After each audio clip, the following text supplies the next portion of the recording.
Je dois dire que j'ai été assez scandalisé de voir les réactions de certains taxis grévistes pendant ces manifestations avec l'usage de violence. On a eu des jets de pierre sur des véhicules, des jets d'œufs, des pneus crevés. Vous avez vu notamment des incidents qui ont impliqué des passagers. Ça, ce sont des choses qui sont extrêmement graves. Et d'imaginer que des taxis pourraient s'amuser à caillasser des VTC, voire même à caillasser d'autres taxis parce que ceux-là n'avaient pas décidé de faire grève, ce n'est pas quelque chose auquel on s'attendait. Ça fait 30 ans qu'il y a des réformes qui sont tentées sur ce secteur-là et qui sont avortées quasiment systématiquement de par ce pouvoir qu'on voit là de bloquer les rues d'une capitale. Ces tensions, même si elles ont dégénéré, ce sont des comportements inacceptables. On les connaît dans certains de nos marchés, dans différents de nos marchés, et ce n'est pas des choses qui sont particulièrement nouvelles. Et comme dans beaucoup de marchés où Uber s'est implanté, on arrive sur des marchés qui ont été dominés pendant des décennies par des acteurs implantés qui ont su profiter d'un monopole privé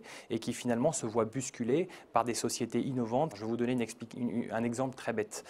Aujourd'hui, vous commandez un véhicule via l'application Uber, vous avez un véhicule en moyenne en 5 minutes. Vous appelez un taxi avec une des principales sociétés de radio-taxi, vous avez un véhicule en moyenne en 7 minutes. Comment est-ce que vous expliquez ça quand vous pensez que le réseau de chauffeurs partenaires Uber est le 10e de ce qu'est un réseau comme les très grands réseaux français que vous connaissez? On explique simplement ça parce que d'un côté, vous avez une société de technologie comme Uber qui cherche à optimiser des flux, qui cherche à faire en sorte qu'on soit capable de vous amener un véhicule de manière le plus rapide possible.